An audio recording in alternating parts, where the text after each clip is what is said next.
Today's episode of the Mind Sculptors podcast is sponsored by TCG Player, your source for all your trading card game needs. Use our link in the description the next time you get your cards to help support the show. Today's episode is also made possible by our Patreon subscribers. If you want to support the show directly, head over to patreon.com/the Mind Sculptors and you can become part of the SCULPTY family today. Or if you don't want to do any of that, leave a like and comment on YouTube or a review on Spotify or Apple Podcasts as an offering to Algorithm Jesus.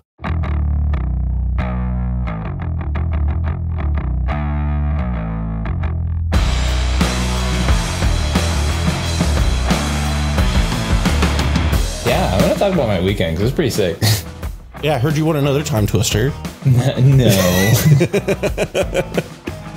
No, but I did walk away with more money than a time twister, actually. But yeah, I think if you add it up, so a full set of duels, which is pretty sick, including 9 revised duels and an unlimited Underground Sea. It's pretty hot.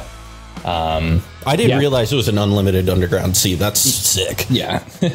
They were like, well, guys, it's only like technically 9 revised duels. And then we were like, oh, okay, what's the last one? They were like, it's an unlimited Underground Sea. And I was like, you guys really buried the lead on that one. So that was very cool. And on top of that, I had one of my coaching folks, my coaching recipients, my coachees, they made top 4 of Chaos too, which was super sick. That's awesome. I'm very proud of you. Like, I think you are kind of putting to bed some of the like variance debate around like cEDH, around, oh, it's such a high variance format. And it's like, no, it's just, you got to, like, it is a format that tests different skills.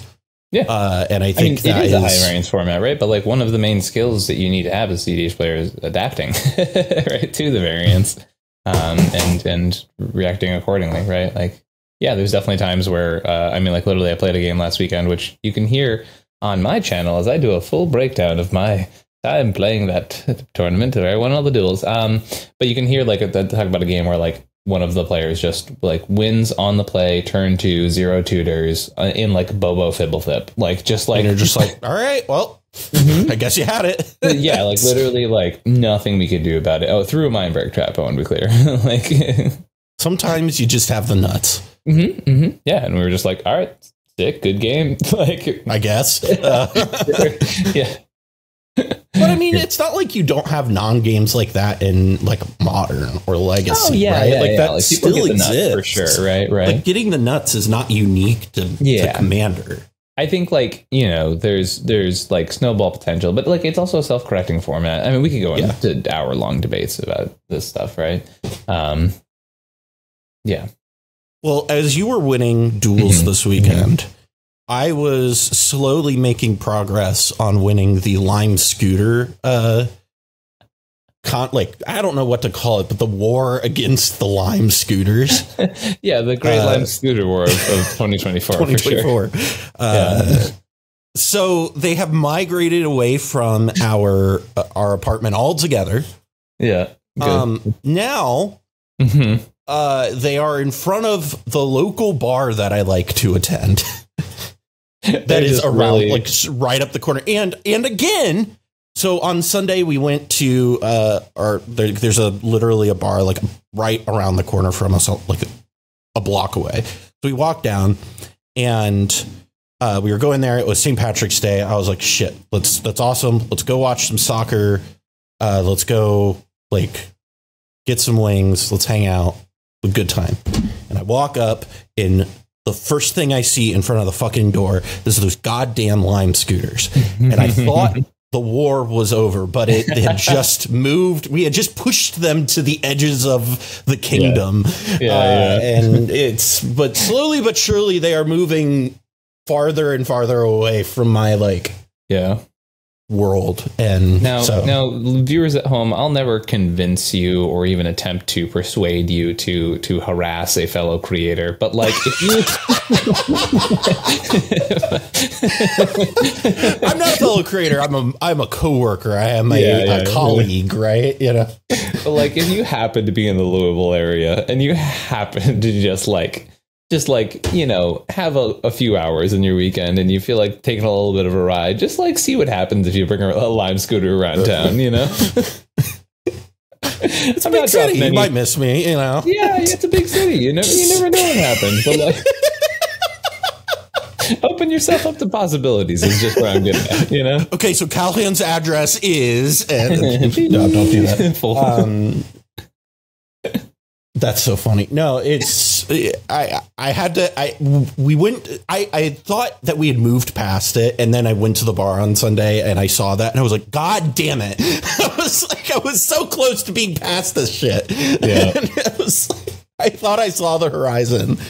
I can't wait for like the point in which this like Lime scooter canon gets so deep that we have to do like a Lime scooter supercut for our episodes. I don't know that it might get there depending on how long these fuckers stay around, because right now we're at 3 weeks of this shit ruining some portion of a day. And honestly, you know what I want to see? Honestly, if folks, let me know if you guys want this in the audience to make it like known whether it's worth Cal's time, but just a supercut of Cal bitching about Rogsai over the years would be really funny. Just every time you fully popped off about Rogsai, I feel like that would just be like good, just truly great for the algorithm. If people find the clips and send them to me, I'll put them together. But I'm not digging through our hundreds of hours of content. Yeah. I mean, honestly, all you have to do is go to the top 10s and just like wait till someone mentions Rogsai. The funny thing is at least like half of those will be me giving a really rational and reasonable take. And then there's like 2 specifically where I just like fly off the handle. Yeah, I can think of a couple where you full send. full Cal justice. Cal justice. No, that's great. I was going to say after our top 10 power rankings episode that we did for February and people reacting to my denunciation of crick as a crick, whatever. I'm going to start calling it creek just to piss people off. Creek, but like creek? That's down by the creek. You know, that's down here. We down here down south. We all play out by the creek. We play those mono black decks. Listen, this is. I'm not going to go too deep into this, but I am just going to say that if you think my disdain for Rogsai is palpable, you actually don't know how deep it can get, because I've actually gotten more upset about Crick than anything else. Because it doesn't have a leg to stand on. It doesn't. I don't know about that. No, it doesn't. It has conceptually legs to stand on, but then when you get to the actual like games that are played and you get to the like numbers behind it, it actually has like no statistical reason to like be a thing realistically. Rogsai at least has like numbers, right? Like Rogsai at least performs reasonably, and Crick's just like, hey guys, one person played in a really inbred meta and did really well. Okay. I don't know. I think it's like, it's okay to call the deck fringe, but also like it top 16 2 slots in Festival of Nights and stuff like that. Like, so like there's again, like I'm it is my point isn't that okay, let me clarify. Let me get past the because some people don't have the capability of understanding that I'm being like, you know, what's the word? Yeah. Hyperbolic, right? This is called hyperbole. The nuanced take is that statistically speaking, your odds of converting to a top 16 or a top 4 or a tournament win on Crick are exceedingly low. And my recommendation to folks is that if you want a deck that is going to give you a high probability of converting, right? Mm-hmm. If you want to play something that is like Crick, that can do those sorts of things as fast as like a turbo, really quick deck like that, there are other decks that do similar things to that are more effective at converting. And the reason I say that is we're talking about it in a competitive environment where those numbers matter. And again, like on that thing, like there were people who got upset about it, that I was sharing my opinion. And I'm like, you came to the power rankings episode and got upset about you. And got upset about me giving an opinion. Yeah. Like that's, guys, come on. But no, like truly the nuanced take is that Crick, I'm not saying Crick can't convert. It has converted. Your odds of doing that are exceptionally low because it's not a deck that is really tooled to be able to go into a variety of environments and do well. Maybe because apparently our audience is just not like capable of understanding hyperbole. Well, I need to start saying nuance with everything. It's not the whole of it's not the whole of the SCULPTY family. It's just a handful of people. But yeah, that's the reality with Crick. I stand by. I don't think the deck is very good. I don't think that it's really worth your time. But if that's what you want to do, just know that you are playing a deck that gives you exceptionally low odds of converting. I think and that's fine. I play a lot of decks like that. Like that's not an indictment on you. It's just I get tired of seeing it pop up. I think the TLDR in general is if you listen to Cal and you expect them not to exaggerate a little bit and say things in an inflammatory way, you may not know who you're listening to.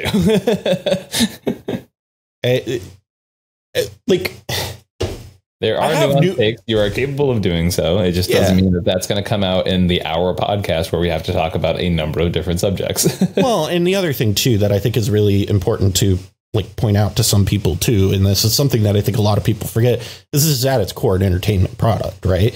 So it's like, no way. Like my job is only to tell you the top 10 and give you the straightest, most clear information. We are number people. No spins. I give you the no spin bullshit on Twitter all the time.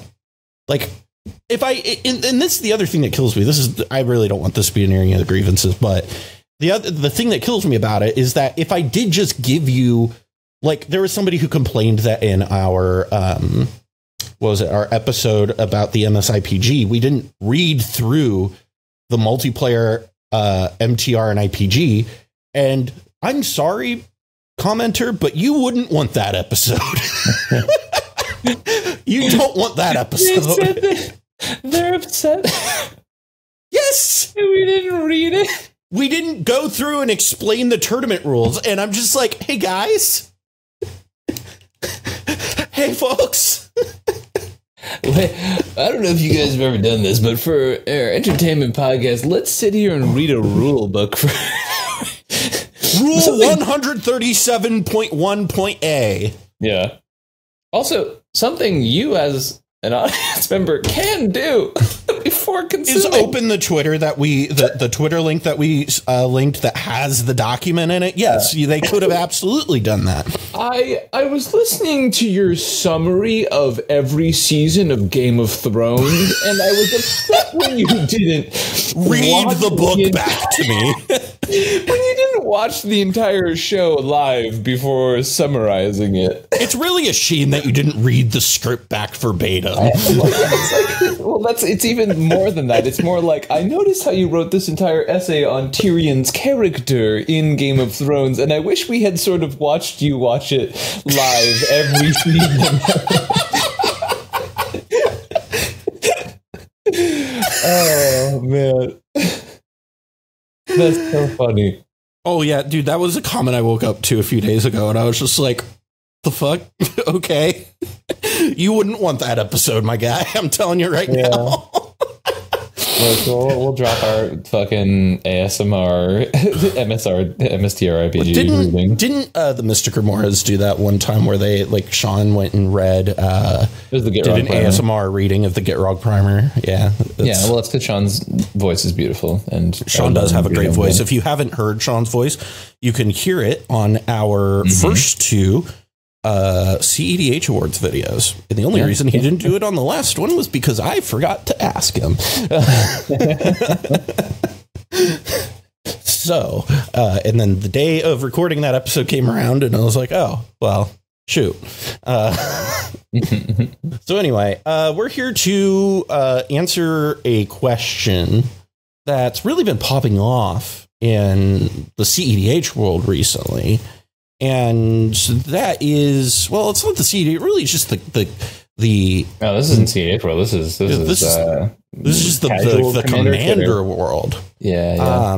Is Voja, Jaws of the Conclave, man. This card's just the worst, right? Like, everybody fucking hates this card. I don't particularly get it, but do we want to, like, I think maybe in post it would be cool to, like, put up a screenshot or two of, like, some of the initial, like, sort of dialogue, right? But, like, basically, but here's the thing is that so much of that dialogue was drowned in like I don't even know if I could find the initial dialogue if you asked me to, because of the fact that there was so much, like, periphery discussion around it that I don't even know where it started. So at some point somebody made a comment about Voja, and that descended the Commander community into madness.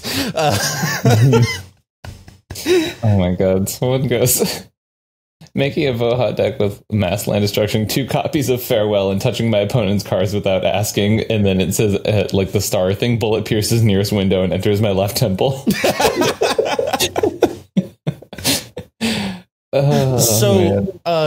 We figured since this card, so many people talk about it in the casual space of how oppressive it is and how much they dislike it, that usually commanders that are really, really oppressive in casual environments tend to convert fairly well to cEDH in some degree or another, generally because powerful cards are just that. They are powerful cards. And so we are going to try and is this the original post here from Murph? The original tweet here, I believe, is Wizards has been doing an amazing job designing Legends the past couple of years, but wow, does Voja feel like one of the first major mistakes in a while. This card is absolutely miserable to play against. And, like, listen, I don't play a ton of casual Commander outside of, like, my group of, like, RC friends and other creator friends. So I don't know, like, what it is like truly. I could probably give you some stupid and contrived ideas of why I think that is, but that's not what we're here for. Today, we're here to talk about this in cEDH. So let's look at this card first and foremost and kind of figure out what this is, because we didn't talk about this in our set review. So this is a 5/5 legendary wolf that costs 2 generic red, green, and white. It has 3 different static abilities, or just like keyword abilities, of Vigilance, Trample, and Ward 3. And then it has a triggered ability whenever Voja attacks. Put X +1/+1 counters on each creature you control, where X is the number of elves you control. Then draw a card for each wolf you control. So immediately, there's a couple of things that stick out to me with this as a card. Is the first, like, thing this reminds me of, just because of, like, some of the card typing attached to it, is it feels very reminiscent of, like, Atraxa in a way, and of Tivit in a way, and how both of them have, like, that wall of, like, of just, like, keyword abilities where it makes it kind of hard to deal with, right? What are your thoughts on this?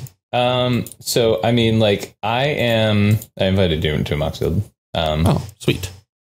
I am insanely skeptical of this deck. I will say, like, the raw number of like stats that it puts on things, like a counter for each elf you control, is definitely like big, right? So like, even if you're playing a bunch of mana dorks, you know, it is able to sort of just immediately buff your entire team to an excessive amount, right? You know, one of the things that like immediately like shouts out to me, right, is like, I look at this commander and I go, okay, it's an attack trigger, right?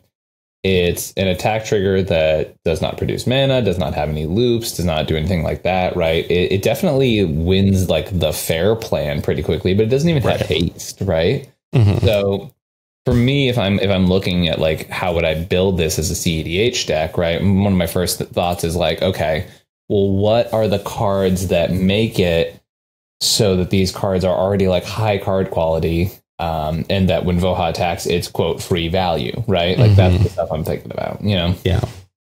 Yeah, I tend to agree with that. I think there is some interesting ideas just looking at EDH rec as far as like some, I think roaming throne is a cute idea to add with that. Yeah. You name Wolf, right? Yeah. And then just kind of seeing some of the general like synergies with elves. You just play elf ball, like yeah, like that is kind of my thought is you're just kind of playing not necessarily Marwyn, but like a Marwyn or Selvala-esque deck. And then you get access to Dockside, Ragavan, Draneth, all those good cards. So maybe where we should start then is like looking at those like elf ball decks, right? And maybe seeing like taking some inspiration from that. Sure. Yeah, I mean, so like if I am looking at this card, and I'm not doing the shortcut version of this, right? Myself as a brewer, my instinct is to go to Scryfall, right? And then take my time and go hit elf, and then next sequentially go and hit wolf, and then see like what's even playable out of those selections, right? And obviously filter by the colors and do it appropriately, right? One thing we can do here, which is like a fun little lesson for our friends at home. So let's type in the elf thing, right? Okay, yeah. If I do both, it'll look for both of it. Hit allow partial type matches. Oh, thank you. Yep. I knew that. And then filter our colors, right? And then legal in commander. Yeah. Boop, boop, boop. Oh, also, for the people at home who ask why we don't use the EDH rec thing in Moxfield, it is because it is not great for the viewing experience for the people at home. Like it doesn't really make for a good visual experience, and that's primarily why. So if you copy that tab there, Cal. So we can just paste that into exactly. Moxfield and Scryfall work really well together. So you can actually paste a Scryfall search into your Moxfield, which is nice. And that way you can add stuff right to the deck. Unfortunately, you can't do that and still filter it by mana value, by EDH rec rank, which is how I usually like to filter it. It's like most likely played cards in Commander. You know what I mean? That way you avoid shit like draft commons and whatnot. Which you know, sometimes you get more cards for casual, but like it's still. I didn't even know that was a thing you could do. That's cool. Yeah. Ooh. I don't mind typing it, going over here and typing it, or you can type it in while we look. Right? I can type it in while you, because this might be a little bit more visually effective for our audience. So I think right off the bat, like I think that I'm okay adding these three mana dorks in. You gotta like. Here we go. What's that? Llanowar Elves, Elvish Mystic, Finhorn Elves. Like if we're doing Elf Ball, we're gonna at least put them into first draft. I think that makes a reasonable amount of sense. I also think like let's get the Arbor Elf in there too. You know what I mean? Yeah, absolutely. Also, Beast Whisper, potentially good. I don't know if we want it or not, but it's worth mentioning. At least sideboard it, right? Yeah. Bloom Tender, very good. We have discussed at length on this show how good we think that card is. Yeah, it's definitely a little tough given the current shape of the format, but still a good card. Yep.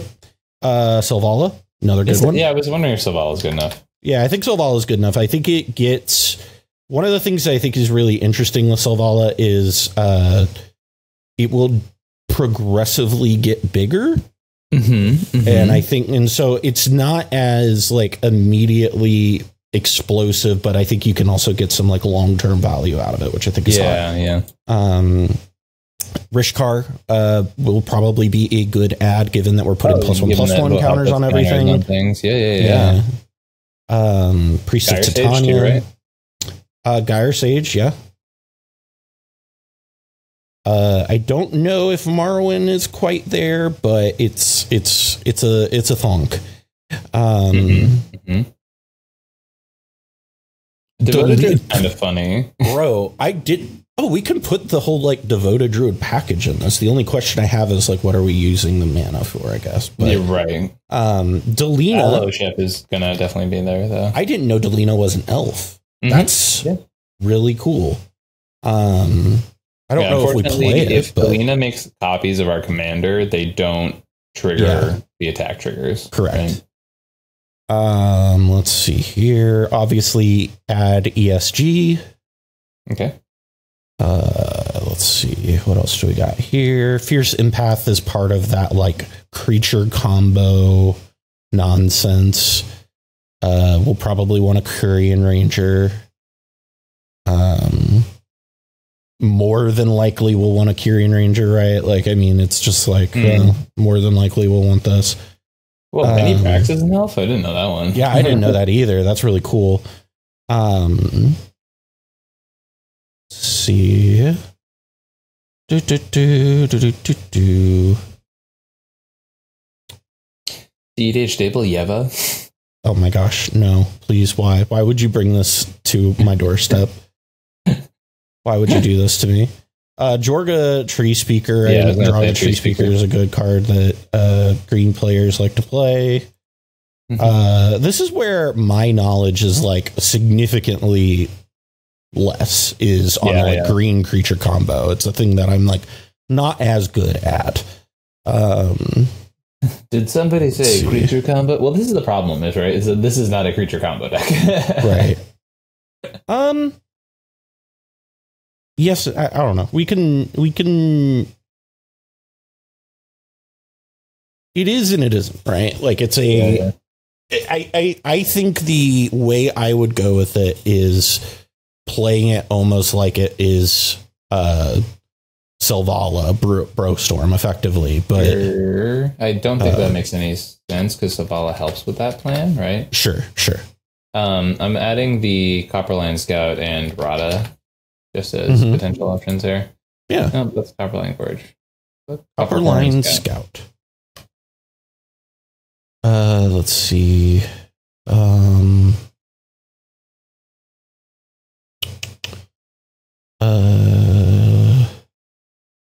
wonder if Rocco is going to end up being worth it. It might. I thought you straight up only had elves showing. It's just because wolves are that bad. Yeah, there are not very many good wolves. Wow. Yeah. That's like the wolf part of it is the part that I'm just like, okay, so it draws a card when it attacks, basically. Right. It's a cantrip. What's the changeling that everybody gets really hard for that's in white? The shit. It was right over here when I was looking at it. It is Mirror Entity. Mirror Entity, yes. What the fuck? You good? Whoa. Oh, yeah, the secret letter fell off my desk. Oh, man. Must be nice. Let's keep on going. I don't see like a ton of great stuff. Yeah, I don't really see a lot either. Yeah. I think. Yeah. I think what I might want to do then is just like take a look at this this in like let's do this before we go any further with like adding stuff to it that we might be wanting to do. Right. How do we want to win the game with this deck? Yeah, that's the question, right? Is like, what is this deck doing, right? Honestly, I think the idea is really weird. Okay. I think in general, given the quality of potential elves, right? I don't think Elf Ball is a viable strategy, given the fact that we do not have a payoff for Elf Ball in the command zone, right? What we have is a payoff for combat damage, right? Right. So to me, what this indicates is we have elves as our mana enablers, right? Right. And because they are sort of incidentally available, when our commander comes down, it's sort of just triggering for a bunch of stuff in general. And the counters are sort of the game plan we can rely upon. You know what I mean? And I think it's important that if you have one elf, it's at least going to put a +1/+1 counter on every creature you control. Right. So the more your commander at worst is cantripping too, right? Like, right. Well, it's cantripping and only cantripping, right? So it's like if you have one elf and it attacks, you're putting a +1/+1 on your entire board. Yeah. And you are cantripping. So it's like you get to do some of that stuff. So I think like I don't know that we have to go too deep into the elf thing. I think that the elf thing is there where we want to have like maybe one or two, but it's not the end of the world. So, and I think that's where like the changeling type cards are helpful in some places. Yeah, but is this I don't know that we want to get too wrapped up into the creature type part of it. Sure. Is this like a Hunt Master of the Fells deck? I gotta remember what that does. Wow, I can spell. Wow, how many attempts did that take me? Holy shit. Whenever this creature is in this battlefield and you get into life, if no spells are cast transform. It might be. It's not bad. 4 mana's a bit, but like I don't know, it can convert into cards, so I don't think that's the worst idea. So let's kind of settle on a win package. I think is where I would kind of want to go with this. Is I think that we'll have a better idea of what direction we want to go if we decide what our win con is going to be. My thought is we have the ability to do like the pay a bunch of mana into mirror entity line, which I think is just there no matter what, right? Sure. The other idea I have, and you're better at like the whole, creature combo thing, is that we could potentially make a like Kiki pod type deck, maybe that like uses this to get card advantage. I don't know. I'm kind of throwing shit at the wall and seeing what sticks.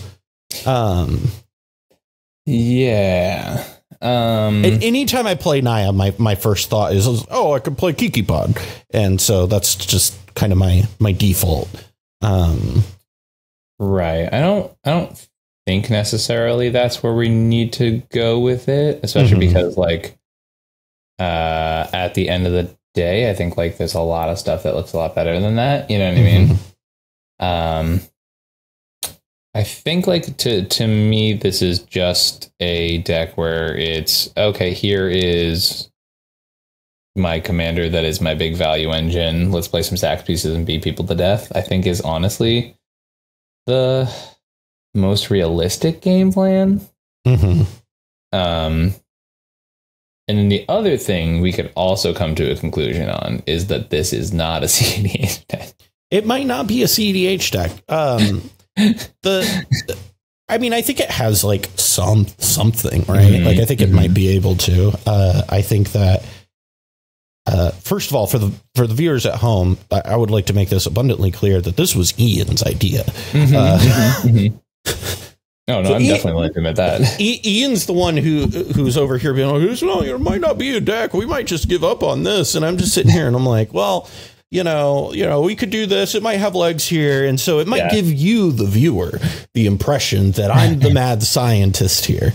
The reality is that Footbart over there is more than willing to throw out these crazy ideas when we're, just off camera, not when there's no record of the crazy idea. But as soon as the cameras are on and the chips are on the table, did not once deny that I was the person who came up with the idea. I thought it was a good bit.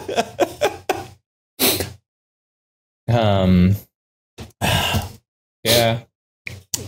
Yeah, so I think like I definitely agree that I have questions about its validity, but I think that overall, I think like there's some compelling text on it that makes me think that like, honestly, if it didn't have Ward, I'd be like, "Rrr." But the fact that it's like kind of hard to get rid of once it comes down is like kind of intriguing, right? Like, so I think that is like something.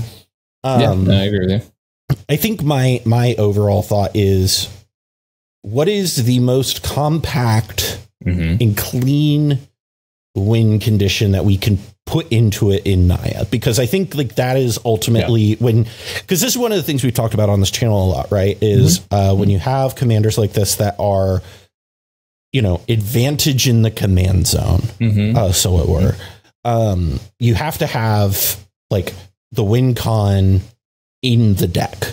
And so I think what we've kind of done is it's like the opposite issue of Rocco, where Rocco is like, here's the way I'm going to win in the command zone. In this, it's like, okay, here's my advantage. It's in the command zone. My win is in the deck. And so I think that's kind of why I'm like, okay, so like how do we want to run the package of how we win? Right. And I think that's why my immediate thought is doing something with like we can do, there's a couple different ways we could go with it. We could do like the Kiki infinite like dudes thing, which is fairly easy to set up in Naya. We could also do like a combat, extra combats type deck, which that definitely like gets out of hand very quickly, right? Yes. But the problem with that is definitely like how do we get those in here kind of thing, Yeah. The other option too is we could go with the just full beatdown plan. I'm not as big of a fan on that one personally, because of the fact that I think this is the type of deck that, well, I don't even think it's unique to this type of deck. I think those decks in general are incredibly susceptible to just getting blown the fuck out by a board wipe, because they're so board dependent that the minute their board goes away, they're out of the game entirely. And I don't think that you're in colors that when, like, a great example is like Tivit does a lot of that, like in Nagila is another good one, where it's like they kind of overwhelm you with a board presence and they'll get blown out by a board wipe. The difference is they're both in black and white and have very clean and succinct win conditions. So they're very easy to, or blue and black, excuse me, but they're very easy to just pivot into something else. And so that's my concern with like going the full Jetmir route. You know what I mean? Yeah. No, I mean, so like that is my biggest qualm with this commander period, right? Is that like, I don't know what else it does, right? Like it does not open itself up to combos. It does not assist in any combos. It does not help to actually end the game apart from combat damage, right? So like, yeah, we could make it a bad Timnatana, right? But like, I don't know. That seems like a waste of a lot of people's time, right? Like, listen, there's people in our comments who are trying to argue with me about why Crick is viable. So get out of here with that. I mean, I mean, genuinely, I think like the commander supports a beatdown plan, right? Any other combos would be basically fluff, right? Like that is. Yeah, well, I mean, and my rationale is that if you put in another combo, right, you are going, okay, I plan on just beating you in the face most of the time. Yeah. But if I am hedging against getting blown out by a board wipe or by like these things where I have to rebuild and I'm going to have a hard time doing that. And so that's my argument for having like a pod line of some sort, right? Where you can just like, okay, so we're not doing this. We're going to go on this direction and it's really easy. Okay. I have a 3-drop. I can just go. Right. And I think that's, so here's that's the my other thought. criticism I have of that is the fact that a pod line does work best with a 3-drop in the command zone. Right. It does. So the fact that this is a bad pod commander on top of that makes me concerned. You know what I mean? I agree with you.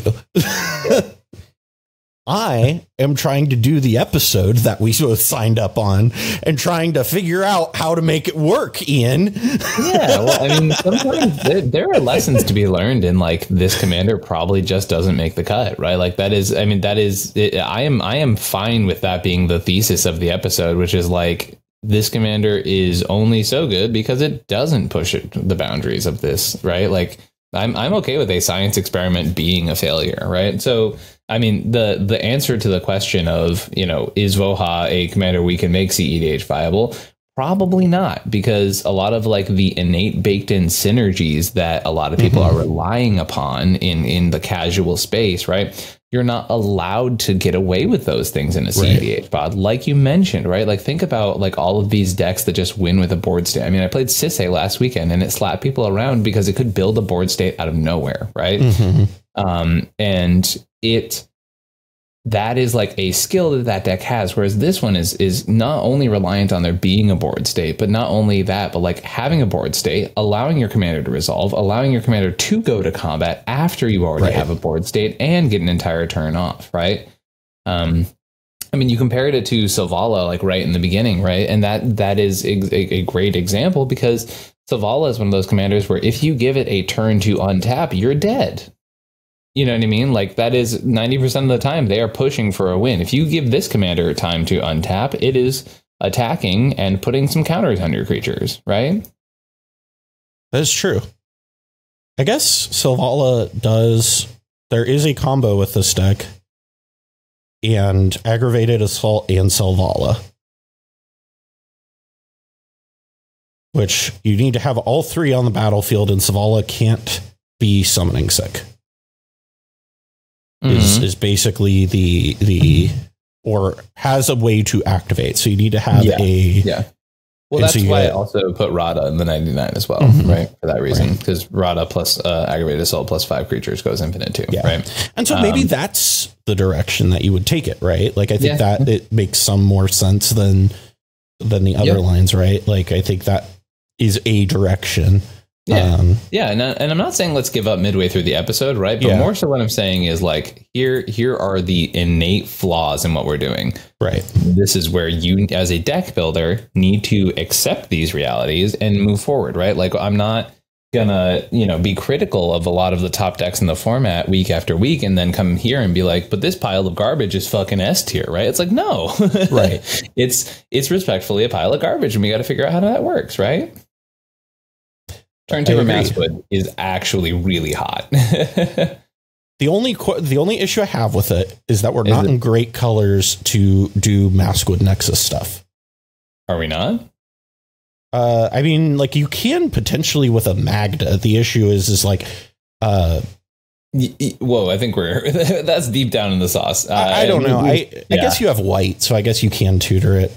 I mean, you have a light tutor at the very least, right? Yeah. Also, Maskwood Nexus, just as a card you draw in this deck, turning like a Drannith Magistrate into an elf and a wolf is like very good. Yeah. So here's some cards to add then. Turn Timber Ranger, Maskwood Nexus. There we go. Now we're and then Aggravated Assault. Like I think that might be the core wing pieces that we build around. Yeah, and which is once again, Cal, like this is kind of my point, right? If we're playing it as a bad Kiki deck, that's one thing entirely, right? Here's actual synergies with stuff we're trying to do, right? Down for that. Yeah. So this is at some level intriguing. So like we're an aggravated assault style deck, I guess, is what which is apparently our thing on this podcast now. We're now 2 for 2 on that. Yeah. Let's see. What are other cards like aggravated assault? This is what we came to last week. There's not cards like aggravated assault.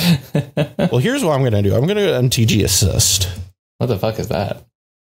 It is a website where you can type in a card name and find cards that are similar to it.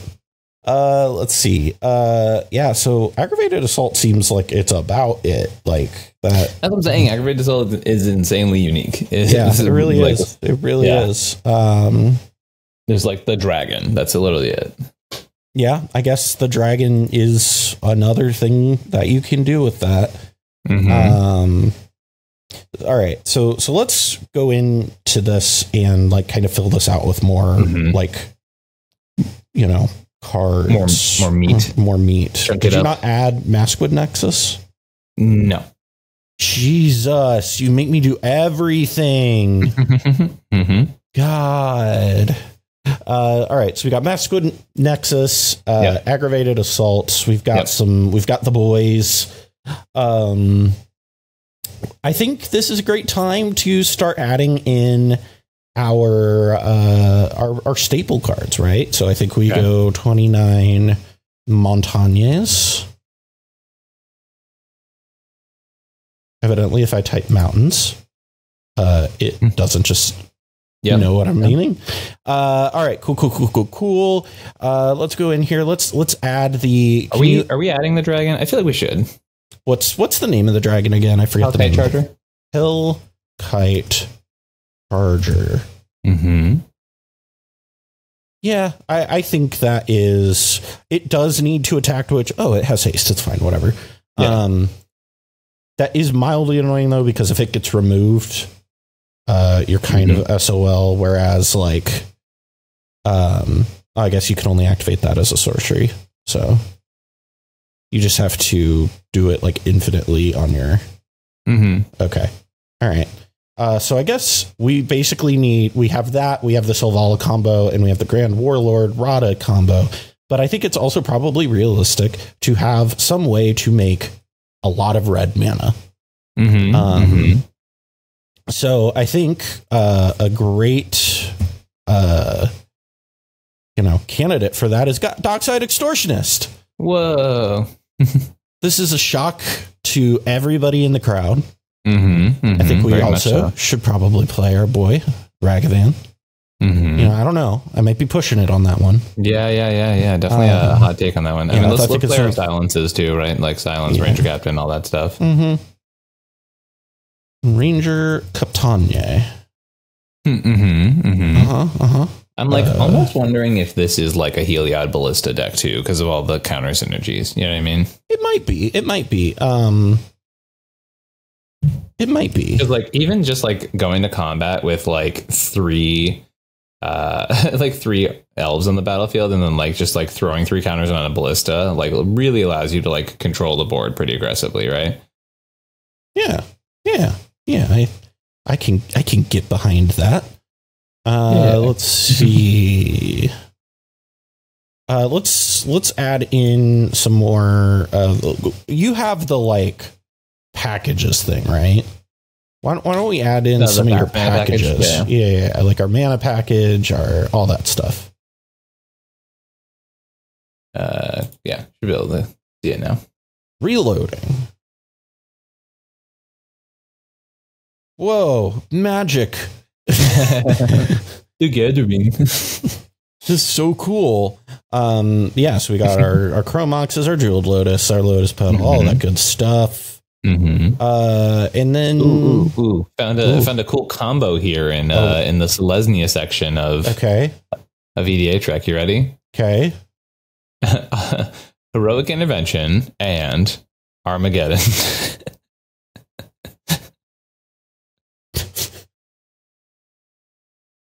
This week on the Mind Sculptors, how to terrorize your local casual group.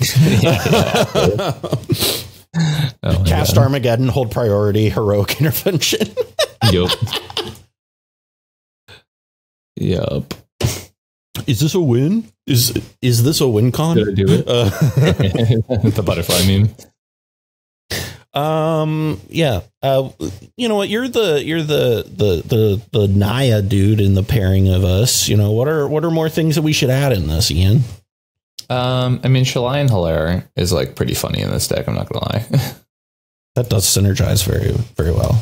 Just like, hey, how do you guys like dying very quickly? I wonder if one, what is it? All will be one is decent. Technically the same card, right? Yeah. So I guess probably. On a permanent or player, all will be one deals that much damage to target opponent, creatures, and opponent controls, or planeswalker opponent controls. Yeah. That seems. Yeah, you go to combat and you just like machine gun down the entire board. That actually seems pretty good. Not gonna lie. Yeah. Okay, I'm starting to like this deck slowly more at the 50th minute of the deck of the episode. This is great content. Great content. Good. All right. What all do we want to add in here? We need our let's go through the white staples, right? You need Dranith. You need. Do we have what's the probably Mind Sensor. Grand Abolisher? No, we don't. No, I don't think so. Grand Abolisher is best in decks where we are trying to protect something, right? This is not a deck where we're protecting something. You are just going to Smorg face, right? Aren't we protecting our combo with Aggravated Assault? Yeah, I mean, I genuinely think our combos are going to work like 2% of the time, if I'm being honest. Like, this is not a combo deck. This is a grind our opponents out of resources and eventually get a combo deck. We can cut it later. First pass. Sure. What was the other card you mentioned? Even Mind Sensor. Even Mind Sensor. Definitely need a Dauntless Dismantler. We want to have a Blind Obedience. Probably, yeah. Probably Trouble in Pairs. Yeah, that seems fine. The card is broken. Yeah, I agree. And Esper Sentinel's hilarious here. Yep. Factual funny. Yeah. Esper Sentinel is pretty Gucci. I'm like blinking on every card that I would want to add to this, dude. I mean, we need some like instants, right? So we want like Pyroblast, Red Blast. I cast my Pyroblast. Let's see. Worldly Tutor. Enlightened Tutor. Maybe if I spelled it right, it would fucking enlightened. You spelled it the Italian way. Enlightened Tutor. Enlightened Tutor. We probably also want a Finale of Devastation. Probably a Chord of Calling. Probably. Why is that the one it defaulted to? Fuck off. I don't know that this is a great chord deck, to be honest. I don't know. We can cut it later. Yeah, first pass. Then we want Invasion of Ikoria. That's a good card. What are other good cards, Ian? You're the time twisty winner. You got the double fisty twisties, right? Yeah. No, I mean, I don't know. It depends on like what we're, Jomble? No, not a. We don't want Jomble? No. Okay. I think Gamble's a good card, but like in a deck where we are probably strapped for cards 99.9% of the time, I don't think that's what we're trying to do here, to be honest. I think we need to. The tough part is, right, we very much need artifacts for some of the combo potentials, right, like the Ballista and stuff like that. But also, like, this would be like a very good, like, oof deck. I am of the opinion that I think we're perfectly okay just playing Blind Obedience and Dauntless Dismantler. Oh, okay. I thought you were going to say playing both. And I was like, psycho. Oh, no. No, I think I personally am kind of the opinion, if we want to go into that I actually think playing null rods and oofs are like a trap right now. Yeah. I think it's not. I think too many people play that and then get comfortable, and I don't think that you can afford to do that in this metagame.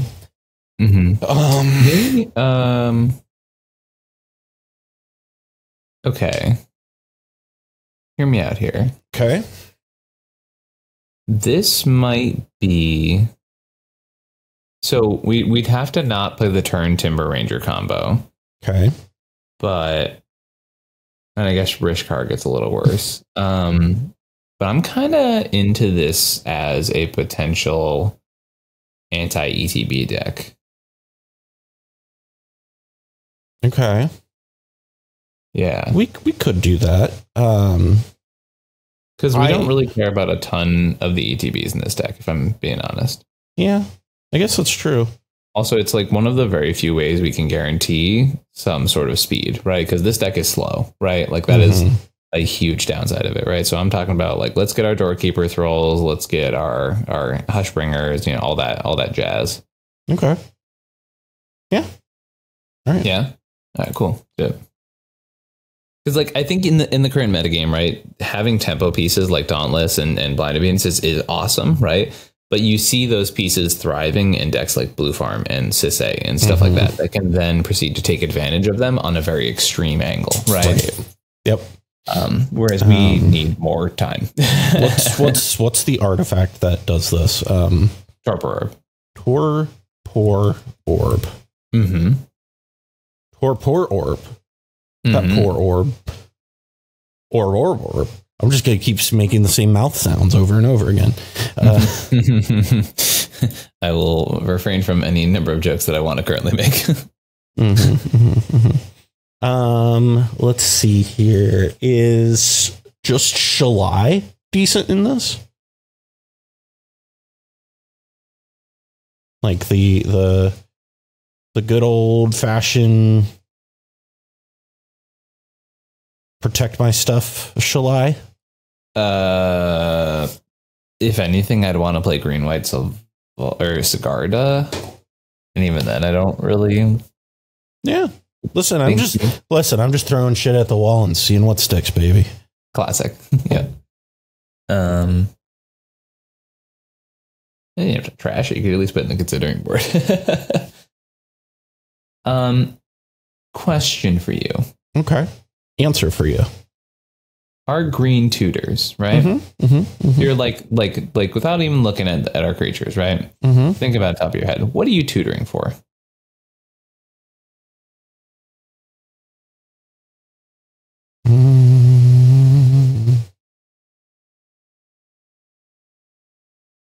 I don't know. Probably one of the combo pieces. Which are? You have Selvala, you have Hellkite Charger, you have Rada, you have Heliod, you have Ballista, you have Dockside, which is part of making the infinite mana for Doorkeeper Thrall. We probably want to have Moonblessed Cleric so that we can easily tutor up Heliod or get Aggravated Assault like as another card that we can get that also synergizes with what we're doing because it is an elf. So I don't know. Like I think we have a lot of things that we could get with it.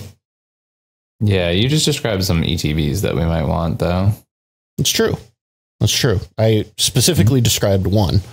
Well, two. Excuse me. But I think that might be where we don't hear. Okay, hang with. All right. Follow me. Let me cook. Yeah, all right, baby. Let's not play the Torpor Orb. Only play the creature ones. No, but I said let me cook. The reason being is that we can then play our pod like a pod, or we could play the Eldritch Evolution and make it go away when we want to get the Dockside or the piece of the puzzle that like needs an ETB for us so that we have an easy way to get into it. So we can play the disruptive piece and we can do both. We can do both. That is a theory that many people have tried and consistently fails with stacks. Always. Like you never have the sacrifice outlet for the stacks pieces that are holding you back when you want it. It never works. People try that shit all the time. It is Dookie Town. Like it does not work. So like if we don't want to play ETBs and we want to use the ETBs, let's use the ETBs, right? Mm-hmm. Point in my original question was wondering like how deep into like the green tutors we want to go, because it feels like we're okay with like drawing a lot of our pieces, right? As opposed to like needing to tutor them specifically, right? Yeah. So, and if that's the case, then like we can play like Containment Piece and Graph Digger's Cage and stuff like that, right? Mm-hmm. And hate out the other green decks in the format, right? That's not a bad idea. I don't know. Right. I don't hate that idea. Yeah, I actually don't hate that idea. We keep our ETBs, but maybe we sort of dunk on the other green decks. Yeah, so we go like take that out, take out these. Rocco. Can you fucking work, computer? Jesus. Where's Rocco? There you are, you little bastard. Invasion. Yeah. And so, bro, internet, you good? Actually, it might be that we're doing the same thing at the same time, and Moxfield just went.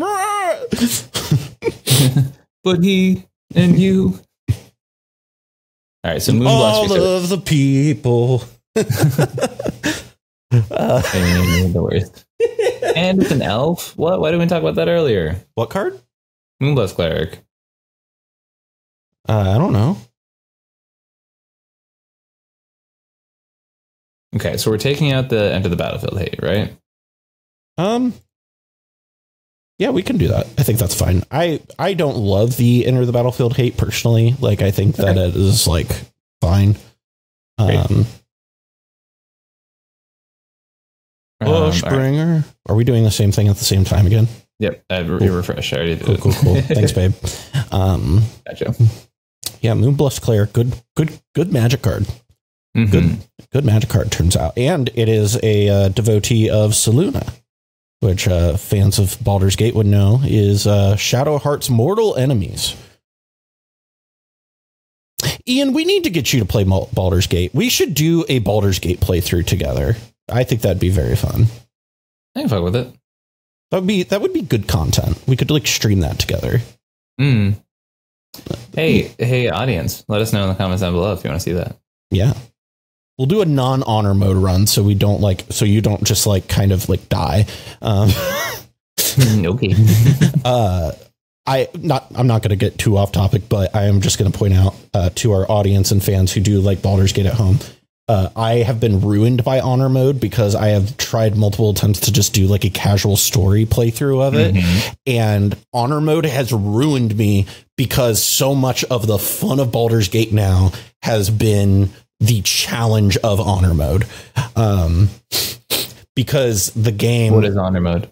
So honor mode is you get one save file, so you can't like save scum, is a huge part of it. And then it's permadeath. So once the party TPKs, it's game over.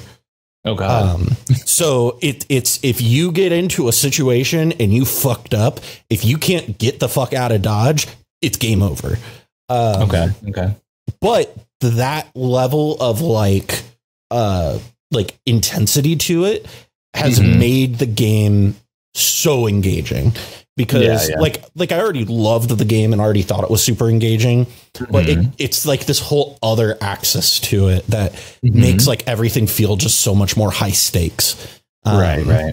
And so I have deeply enjoyed playing honor mode, but I will gladly not play honor mode with you. In the meantime, I have added while you're ranting about Baldur's Gate, which I promised listening to. No, I believe you. Added Rhythm of the Wild, Roaming Throne, and Deafening Silence. Also looks like you added Incubation Druid. Oh yeah, I added that 7 years ago. Pretty sure. I like that. Yeah. I'm like kind of down for like some sort of haste stuff, right? Either like a generator servant or like a lightning greaves or something like that. Just like get our plan on the thing a little bit. I've got the perfect card. I've got the perfect card, Ian. Need for Speed. No, not Need for Speed. I didn't know that card existed before your Narset deck, and it ruined me because now every time I'm like, I need a haste enabler, a Snoop Dogg starts playing in my head, and I'm like, yeah, we got there. That's so funny. Are we playing Cemetery Prowler? I don't think we are, but I think we could. He's doggy. He's a dog. He's got that dog in him. he does have that dog in him. Is that the episode title of this? We got that dog. We got that dog in him. He got that dog in him. BRB renaming the deck. Damn, I liked my name, but that's definitely just strictly worse for sure.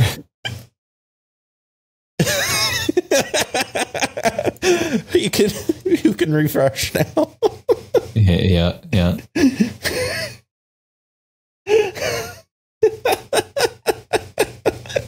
We're now this isn't quite as much of a mess as last week's, where we just completely devolved into just hideous laughter for 20 minutes. Yeah.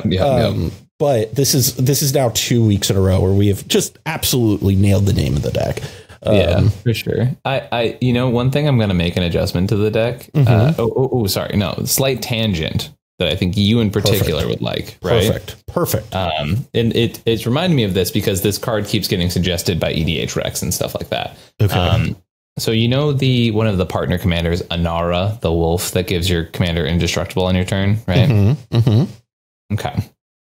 This is an Arden deck.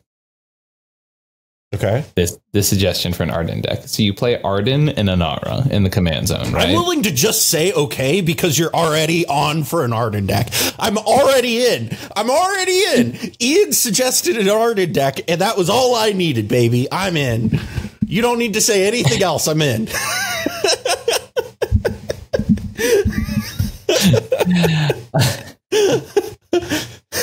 It's already perfect.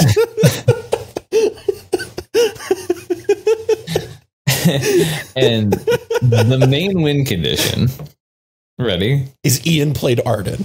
Is me playing Arden. No, is you use the two of them, so you need both your commanders out. You go to combat on your turn, and you equip a World Slayer to Arden. Okay. Are you familiar with the World Slayer? I'm very, for our audience, let's, it's for the kids at home. For the kids at home, yeah. It's for the people who aren't aware of what this card is. Whenever equipped creature deals combat damage to a player.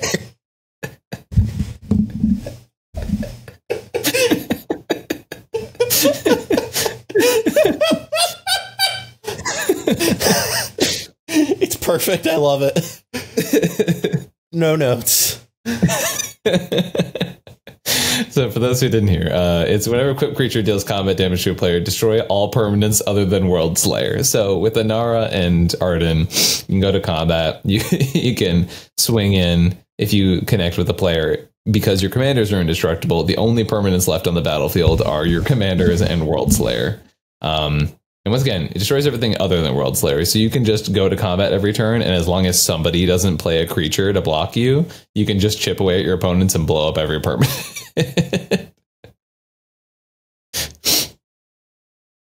That's hilarious. Yeah. Perfect. I fucking love it. Well, I think we have a lot of a deck here. Yes. I gotta be honest, my interest in this has waned significantly over the past 5 minutes. Let's kind of send the kids home with a lesson here today. And I think the lesson should be play board wipes. Play board wipes, play removal. Not everything is a cEDH commander, and that's okay. if you want to build this as your commander in CEDH, God bless. Yeah. But you know, that's what we did there, folks. No, I mean, so like, you know, you kind of heard me kind of go in that rant a little bit earlier this episode, right? But like, the idea is definitely like you can make a Voja deck and bring it to a CEDH table. I do not think it will be good. I think you're going to die to the first Toxic Deluge that hits the stack, right? But there is a chance you could like show up and shark a bunch of people on this because of the fact that they're not ready for something like that, right? You also heard us like talk about different packages that you can find in an Naya Stacks-esque deck, right? This is just like, to me, it's got more hoops than Jetmir, right? You know, there's some argument about Jetmir only puffing power and things like that, but Jetmir is already a deck that's in the fringes of the format in general, right? Yeah. Because Stacks is in a bad place, right? So the sort of conceit of the episode was, can this commander be CEDH? And like the very, you know, looking through a microscope level answer is, yeah. Sure. Right. But like, as you could tell, Cal and I are no longer like jazzed about this because you're jumping through some hoops, right? To play some less than efficient combos, to be honest. They're definitely lacking on a number of different levels, right? So pardon me. No, I mean that's my takeaway. Is that reaction right there. Yeah. Just John. But it's like, you're doing some cool stuff, but at the end of the day, it's just, it does not have the enough zip, enough power, enough just raw energy behind it to be able to push through. Now, Voja's just a puppy, guys. Just a dog. You got to have that dog in you. Yeah. You know, there are certain commanders that's like, for example, Yuriko, right? Like when Yuriko came out, people complained about it in casual all the time because genuinely, I've seen people be like, oh, wait, let me switch over to a CEDH version and swap 5 cards out. You know what I mean? It's like, that's all you like had to do, right? And so people accidentally made very high power Yuriko decks all the time, right? Winota was the exact same way, right? And those things sort of fell into place. Now, whereas you're hearing us describe this Voja deck, and it's like, we are jumping through some major circus hoops. Does that mean that the card's not strong in casual? No, it's a very powerful card for casual. Enjoy it, right? Like you can make a very efficient, like lighter on combo, lighter on stacks version of this deck that probably wins turn 4 or 5 a bunch, right?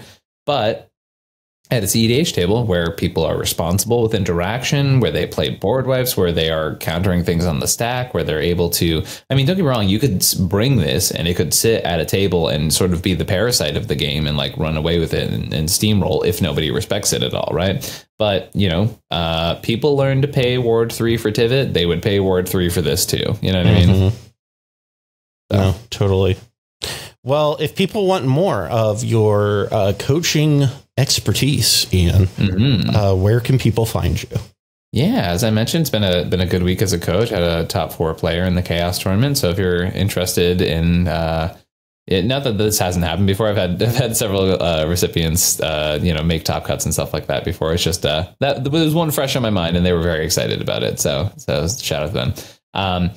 But if you're interested in CEDH coaching in any capacity from yours truly, you can find, first of all, you can find me at my other YouTube channel, Comedian MTG. There's also all of my links and stuff like that will be in the description of those videos. So you can find me at comedianmtg@gmail.com. You can find me over at Twitter at comedianmtg or comedian_MTG on Discord. Just hit me up any of those places. We can talk about rates, times, availabilities, all that stuff. I also have a Patreon if you want to go through that means as well. So yeah, CEDH coaching, really cool stuff.